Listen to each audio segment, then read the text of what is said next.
తస్మాత్ జాగ్రత్త.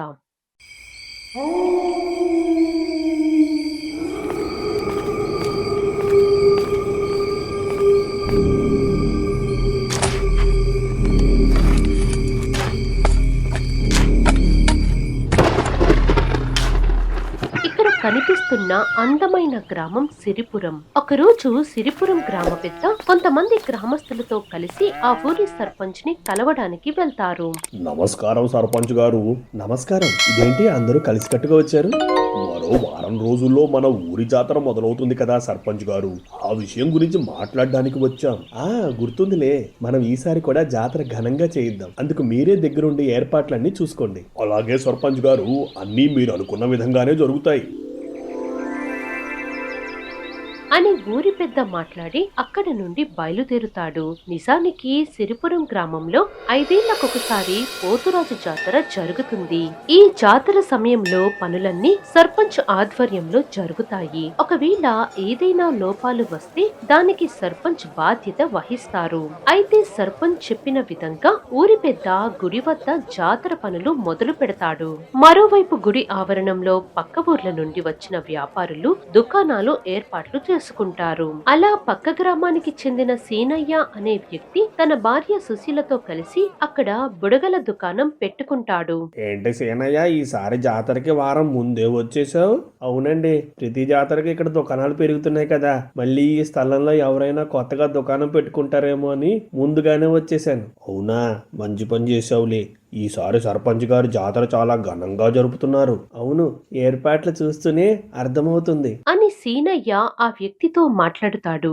మరోవైపు మధ్యాహ్న వేళకు సర్పంచ్ గుడి వద్దకు చేరుకుని అక్కడ జరిగే పనుల గురించి ఆరా తీస్తాడు. మన వైపు నుంచి ఇంకా చేయాల్సిన పనులు ఏమైనా ఉన్నాయా? అదే సర్పంచ్ గారు, జాతర కోసం ఆ కుమ్మరి చేసిన కుండలను తీసుకురావాలి. అవునా, మరి సాయంత్రం లోపు ఆ కుండలను తెచ్చి ప్రజలకు పంచిపెట్టండి అని సర్పంచ్ ఊరి పెద్దతో చెబుతాడు. ఆ తర్వాత ఊరి పెద్ద అక్కడున్న ఒక ఎద్దుల బండి తీసుకుని కుమ్మరివాడైన చిట్టిబాబు ఇంటికి బయలుదేరుతాడు. మరోవైపు ధ్యాన క్షేత్రంలో కైరాతో కలిసి కపాల మాంత్రికుడు అధీరాలు 7 రోజుల పాటు జరిగే లోమరో ధ్యానంలో నిమగ్నమై ఉన్నారు. ఆ సమయంలో శ్రీకండ ప్రాంతంలో ఉన్న బుడతా వాళ్ళు మాట్లాడుకుంటూ, మరో 7 రోజుల పాటు ఎక్కడ ఏ సమస్య వచ్చినా మనమే చూసుకోవాలి. అదంతా సరే కానీ మనకు ప్రమాదాల గురించి ఎలా తెలుస్తుంది బుడతా? అందుకు రెక్కకి మాత సాయం చేస్తుంది బుజ్జి. కాకపోతే మనం కాస్త అప్రమత్తంగా ఉండాలి.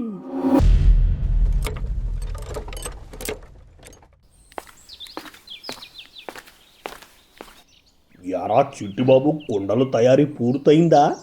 అయిపోయాయి గారు, మీరు కాసేపు అలా కూర్చోండి, నేను కొండలన్నీ బండిలోకి ఎక్కించేస్తాను. సరే, కొంచెం త్వరగా ఎక్కించు అని ఊరి పెద్ద అక్కడున్న మంచం మీద కూర్చుంటాడు. ఆ తరువాత చిట్టిబాబు తాను తయారు చేసిన కుండలను బండిలోకి ఎక్కిస్తాడు. అలా మొత్తం కుండలను ఎక్కించడం పూర్తయిన తర్వాత ఊరి పెద్ద డబ్బులు ఇచ్చి అక్కడ నుండి బయలుదేరుతాడు. ఆ తరువాత గ్రామస్తులకు కుండలను పంచడం జరుగుతుంది. అసలు ఈ కుండల తయారీకి గల కారణం ఏంటంటే, జాతర జరిగే ముందు రోజు రాత్రి ఇంటికొకరు కుండలో నల్లకోడి రక్తాన్ని నింపుకుని గుడి ఆవరణంలో తీసే ఒక గుంతలో పోస్తారు. అలా కొన్ని నియమాలు పాటించడం ద్వారా వారికి ఏ కీడు రాదని గ్రామస్తుల నమ్మకం. ఏవండి, మీరేదో మన జీవితాలు మారిపోతాయి అన్నారు, ఇదేనా? అయ్యో పిచ్చి మొద్దు, దేనికైనా సరైన సమయం రావాలి. ఇంకెంతకాలం ఎదురు చూడాలండి? నాకు ఆ విషయంలో రోజు రోజుకి నమ్మకం తగ్గిపోతుంది. నువ్వు జాతర పూర్తయ్యే వరకు ఓపిగ్గా ఉండు. సీనయ్య మాటలను బట్టి జాతరలోపు ఏదో జరగబోతుందని సుశీల భావిస్తుంది. ఇంకోవైపు వీధుల్లో తిరుగుతున్న ప్రజలు రాబోయే జాతర కోసం ఉత్సాహంగా ఉన్నారు. ఆ సమయంలో ఒక నల్లటి ఆకారం వీధుల్లో తిరుగుతుంది. అయితే మనుషులను తాకాలనుకునే సమయంలో ఎవరూ తోసినట్టు దూరంగా వెళ్లిపోతుంది. అలా కాసేపు చుట్టుపక్కల తిరిగిన తరువాత ఒక ఖాళీ స్థలంలోకి వెళ్లి అక్కడున్న భూమిలోకి చొచ్చుకుని పోతుంది. ప్రమాదం పొంచి ఉంది, ప్రమాదం పొంచి ఉంది. ఏం ప్రమాదం పొంచి ఉందో చెప్పండి మాత. ఈ చోటుకు 90 మైళ్ళ దూరంలో ఒక దుష్ట శక్తి ప్రభావం ఉంది. మీరు వెళ్ళి ఆ సమస్యకు మూలం ఏంటో తెలుసుకోండి. అలాగే మాత, మేము వెంటనే బయలుదేరుతాం. విజయీ భవ. బుడతా వాళ్ళు ఆ చోటు నుండి పయనమవుతారు.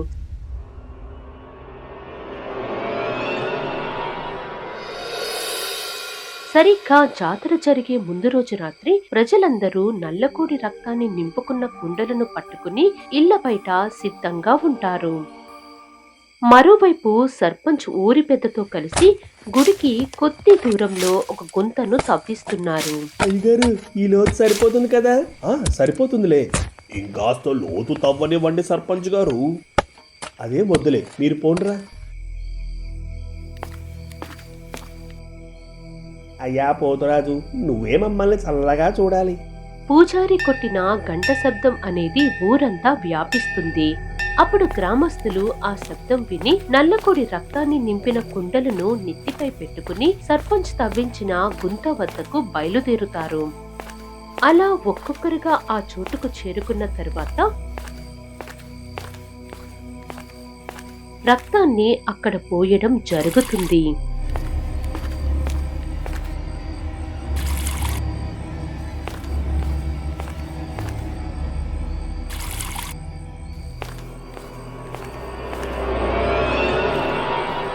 సర్పంచ్ గారు, జాతర ఏర్పాట్లు చాలా అద్భుతంగా ఉన్నాయి. ఇదంతా ఆ పోతురాజు అనుగ్రహం. మీకు ఇంకేమైనా పూజకు కావాలంటే అడగండి. ప్రస్తుతం ఏ లోటు లేదు సర్పంచ్ గారు. రేపు ఉదయం జాతర మొదలవగానే మీరు కుటుంబ సమేతంగా పూజకు రండి. తప్పకుండా పూజారి గారు. అలాగే రాబోయే ఎన్నికల్లో మళ్ళీ నేనే సర్పంచ్గా గెలవాలని దీవించండి. బుజ్జి, మనం ఎవరి సాయం లేకుండా ఈ పని చేయగలమా? ఖచ్చితంగా చేయగలం బుడతా. మనకు ఆ రక్కకి మాతతో పాటు ప్రేక్షకుల దీవెనలు ఉన్నాయి కాబట్టి నువ్వు అనుమానం పడాల్సిన పని లేదు. సరిగ్గా చెప్పావు బుజ్జి, ఇక మనకు తిరిగే లేదు. కోడి రక్తంతో నిండిన గుంతలో ఉన్నట్టుండి రక్తపు బుడగలు కొంగడం మొదలవుతుంది. ఆ తరువాత ఒక్కసారిగా రక్తం మొత్తం ఇంకిపోతుంది. అప్పుడు భూమి నుండి మానవ శవాలను తినే కొన్ని పురుగులు బయటకొస్తాయి. ఆ క్రమంలో ఒక దెయ్యం తల అనేది బయటకు చొచ్చుకుని వస్తుంది. ఇంతలో ఒక వ్యక్తి కుండ పట్టుకుని అక్కడకు రాక అమాంతం దెయ్యం బయటకొస్తుంది. అది చూసి భయంతో అరుస్తూ అక్కడి నుండి ఆ వ్యక్తి పారిపోతాడు. పారిపోతారేంట్రా? నాకు ఎదురుపడి మాట్లాడండి. దెయ్యం కోపంగా గాల్లో ప్రయాణిస్తూ ప్రజలు ఉంటున్న దుకాణాల వద్దకు వెళ్తుంది. ఆ సమయంలో దెయ్యాన్ని చూసి ప్రజలు భయాందోళనకు గురవుతారు. అప్పుడు ఒక దగ్గర ఒంటరిగా ఏడుస్తూ నిలబడి ఉన్న పిల్లాడు ఉంటాడు. ఆ సమయంలో దెయ్యం అటుగా వెళ్తున్నప్పుడు ఒక శక్తి వచ్చి తాకుతుంది. మేము ఆ దెయ్యం సంగతి చూసుకుంటాం. నువ్వు మీ అమ్మ వాళ్ళ దగ్గరకు వెళ్ళిపో. నన్ను అడ్డుకోవాలని చూస్తున్నారా? ఇంకాసేపు ఆగితే నిన్ను అంతం కూడా చేసేస్తాం. ముందైతే నన్ను పట్టుకోండి చూద్దాం అని దెయ్యం అక్కడి నుండి వెళ్లిపోతుంది. ఆ వెనుకే బుడతా వాళ్ళు వెంబడిస్తారు. అలా వీధుల్లో వెళ్తున్న దెయ్యాన్ని పట్టుకోవడం కష్టమవుతుంది. దాంతో ఏం చెయ్యాలో బుజ్జి వాళ్ళకి అర్థం కాదు. అప్పుడు దెయ్యం మాయమై వారి మీద దాడి చేస్తుంది. ఇదేనా మీ బలం? నాకు కావలసిన 3 ప్రాణాలు తీసుకుని వెళ్ళిపోతా. కాదని నన్ను అడ్డుకోవాలని చూస్తే ఊరి మొత్తాన్ని నాశనం చేసేస్తా. దీనికోసం చేస్తున్నావు? అసలు నీకు ఎవరి ప్రాణాలు కావాలి? నీతో మాట్లాడిన సమయాన్ని వృధా చేసుకోను అని దెయ్యం అక్కడి నుండి వెళ్ళబోయే సమయంలో బుడత ఒక బంధన త్రాసు ప్రయోగిస్తుంది. అప్పుడు దెయ్యం బంధన త్రాసు నుండి తప్పించుకునే ప్రయత్నం చేయగా బుజ్జి దెయ్యం తన బంగారు రెక్క నుండి కాంతి ఒకటి దెయ్యం మీదకు వదులుతుంది. దాంతో దెయ్యం కాస్త ఇబ్బంది పడుతుంది. ఆ తరువాత బుడత దెయ్యం తన శక్తిని పెంచి కొద్ది దూరాన ఉన్న చెట్టుకు త్రాసుతో చుట్టేస్తుంది. అప్పుడు బుజ్జి దెయ్యం పదే పదే తన శక్తిని ప్రయోగిస్తుంది. అలా చెయ్యొద్దు. మరిప్పుడు మాతో మాట్లాడడానికి నీకు ఏ ఇబ్బంది లేదనుకుంటా. అసలు ఎవరు నువ్వు? ఎందుకు ఇదంతా చేస్తున్నావు? చెప్తాను, అన్ని వివరాలు చెప్తా. నా పేరు ప్రభాకర్. నేను పొట్టకూటి కోసం పట్నంలో ఉండేవాణ్ణి. అయితే సిరిపురం గ్రామంలో జాతర బాగా చేస్తారని తెలుసుకుని ఒక రోజు రాత్రి సిరిపురం గ్రామానికి బయలుదేరాను. ఎన్నో ఏళ్ల నుండి అనుకుంటున్నాను, ఇప్పటికి కుదిరింది.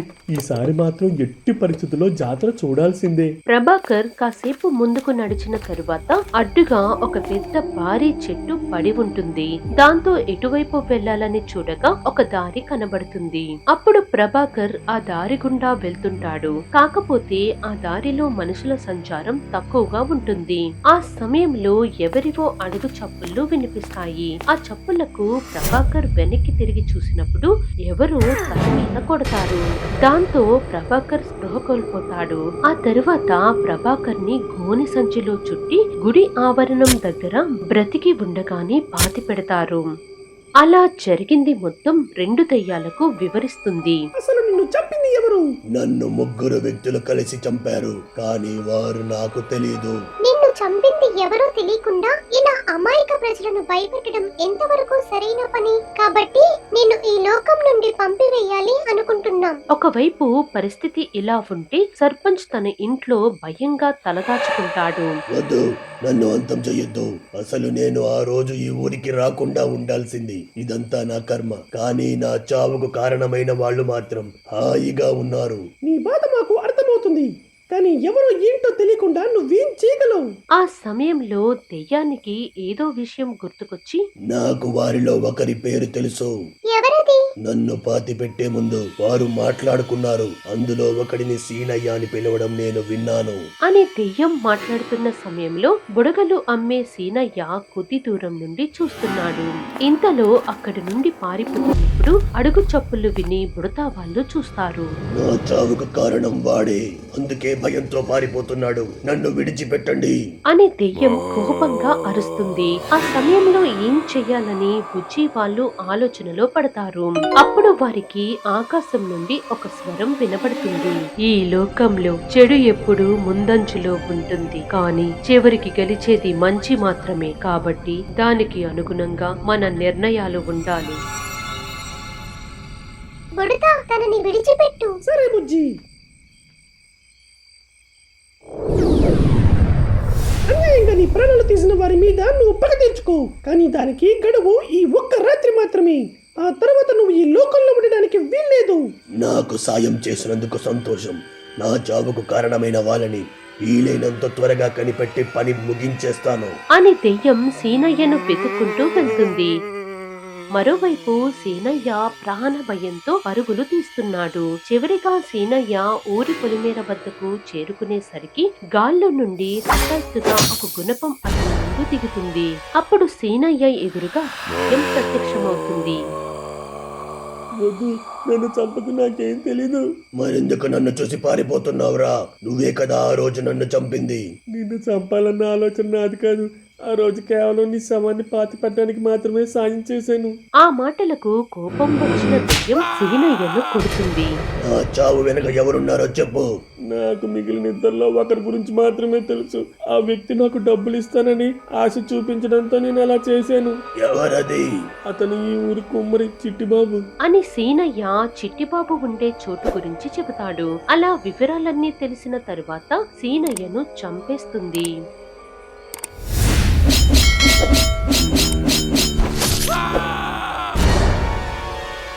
మరోవైపు చిట్టిబాబు ఇంటి వద్ద తాగుతూ డబ్బులు లెక్క పెట్టుకుంటున్నాడు. అప్పుడు ఇంటి బయట పేర్చబడిన కుండల్లో ఒక కుండ కింద పడి పగిలిపోతుంది. ఆ చప్పుడు విన్న చిట్టిబాబు పగిలిన కుండ వద్దకు వస్తాడు. పోతే పోయింది ఒక కొండ, త్వరలో నాకు బోలే డబ్బులు వస్తాయి, ఆ తర్వాత నాకు ఎదురే ఉండదు అని చిట్టిబాబు తాగిన మత్తులో మాట్లాడుతున్న సమయంలో పగిలిన ముక్కలు ఉన్నట్టుండి తిరిగి మళ్ళీ అతుక్కుంటాయి. అది చూసి చిట్టిబాబు ఆశ్చర్యపోతాడు. ఆ సమయంలో కుండ పైకి లేచి చిట్టిబాబు తలకు తగులుతుంది. అప్పుడు చిట్టిబాబు ఎదురుగా దెయ్యం ప్రత్యక్షమవుతుంది. దాంతో ఒక్కసారిగా తాగిన మత్తు మొత్తం దిగిపోతుంది. వామ్మో దయ్యం భూతం.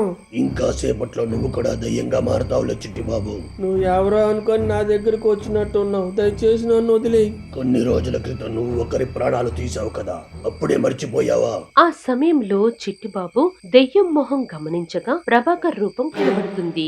దాంతో అతనికి అసలు విషయం అర్థమయ్యి మోకాలి మీద పడి ప్రాధేయపడి అడుగుతాడు. ఆ రోజు నేను చేసింది తప్పే. దయచేసి నన్ను క్షమించు. ఇదంతా డబ్బుకి ఆశపడి చేశాను. ఒక మనిషి ప్రాణం తీయడం చాలా సులువు కదా.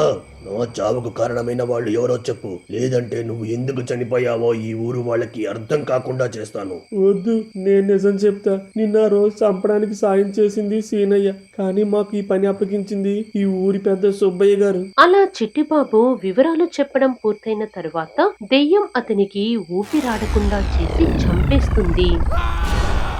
బుడతా, మనం ఇచ్చిన గడువు సమయం దగ్గర పడుతుంది. మరి ఆ ప్రభాకర్ తన చావుకు ప్రతీకారం తీర్చుకోగలడా బుడతా? అన్నిటికీ కాలమే సమాధానం ఇస్తుంది కదా బుజ్జి. చూద్దాం ఏమవుతుందో. దెయ్యం నిర్మానుష్యంగా ఉన్న ఊర్లో ముందుకు కదులుతూ ఊరి పెద్ద ఇంటికి చేరుకుంటుంది. అప్పుడు దెయ్యం ఇంట్లోకి ప్రవేశించగా ఊరి పెద్ద తన పెట్టెతో కనిపిస్తాడు. అలానే ఊరి పెద్ద దెయ్యాన్ని చూసి భయంతో వణికిపోతాడు. కాపాడండి, ఎవరైనా కాపాడండి. నీకు ప్రాణభయం ఉందా? మరి ఆ రోజు నన్ను ఎందుకు చంపావురా? వద్దు, నన్ను కొట్టకు, నేను నిజం చెప్తా. నాకు మాత్రమే కాదు, అందరికీ నువ్వు చెప్పే నిజం తెలియాలి అని దెయ్యం ఊరి పెద్దను కొట్టుకుని వీధుల్లోకి తీసుకుని వస్తుంది. అప్పుడు ఊరి పెద్ద కేకలు విన్న గ్రామస్తులు ఇళ్ల నుండి బయటకు వస్తారు. అదే సమయంలో దెయ్యాన్ని చూసి వారంతా కాస్త భయపడతారు. అప్పుడు ఊరి పెద్ద మాట్లాడుతూ, ఈ సమస్యకు కారణం నేను. ఇదంతా సర్పంచ్ పదవి కోసం చేశాను. నిజానికి ఈ సిరిపురం గ్రామంలో ఉన్న ఆనవాయితీ ప్రకారం జాతర పనులన్నీ సర్పంచ్ పదవిలో ఉన్నవారు మాత్రమే చేయాలి. అందుకు గుడి వద్ద తగిన మర్యాదలు లభిస్తాయి. దాంతో ఆ పదవి కోసం ఆశపడి ఊరి పెద్ద సర్పంచ్ ని పదవి నుండి తొలగించాలన్న ఉద్దేశంతో మరో ఇద్దరితో కలిసి ఒంటరిగా దొరికిన ప్రభాకర్ ప్రాణాలు తీస్తారు. అప్పుడు జాతర సమయంలో ఈ విషయంతో అతని మీద నింద వేయాలని భావిస్తాడు. కానీ అనుకున్నది జరగకపోగా సర్పంచ్ పదవిలోనే కొనసాగుతాడు. అలా జరిగింది మొత్తం చెప్పి తన తప్పును ఊరి పెద్ద ప్రజలందరి ముందు ఒప్పుకుంటాడు. నిజం ఒప్పుకున్నా కదా, దయచేసి నన్ను వదిలే. కావాలంటే నాకు సాయం చేసిన ఇద్దరు ఎక్కడున్నారో చెప్తా, కావాలంటే వాళ్ళని చంపుకో. చూసావా నీ వంకర బుద్ధి? నీలాంటి వాడిని ప్రాణాలతో వదలకూడదు అని దెయ్యం ఆ ఊరి పెద్ద ప్రాణాలు తీసేస్తుంది. కానీ ఊరి పెద్ద చనిపోయినందుకు ఎవరికి ఏ బాధ ఉండదు. ఆ తర్వాత దెయ్యం అక్కడి నుండి మాయమై బుడతా వాళ్ళ దగ్గర ప్రత్యక్షమవుతుంది. పని పూర్తయిందా ప్రభాకర్? నా చావుకు ప్రతీకారం తీర్చుకున్నా. అసలు ఇలాంటి స్వార్థ పనులు ఉన్న లోకంలో బ్రతకడం కన్నా ఇలా దయ్యంగా ఉండడమే మంచిది అనిపిస్తుంది. అలా అనుకోవద్దు. ఈ లోకంలో మంచి చెడు అనేవి ఎప్పుడూ ఉంటాయి. కానీ మనం ఏ దారి ఎంచుకుంటాం అనేది మన చేతుల్లో ఉంటుంది. ఇంతలో మెల్లిగా సూర్యోదయం అవుతుండగా దెయ్యం ఈ లోకాన్ని విడిచి వెళ్లిపోతుంది. ఆ తర్వాత గ్రామస్తులు బుడతా వాళ్ళ దగ్గరకు వచ్చి కృతజ్ఞతలు చెబుతారు. అలా ఊర్లో సమస్య తీరడంతో బుజ్జి వాళ్ళు తిరిగి తమ చోటుకు పయనమవుతారు. అదే విధంగా గ్రామస్తులందరూ కలిసి జాతరలో పాల్గొని సంతోషంగా ఉంటారు.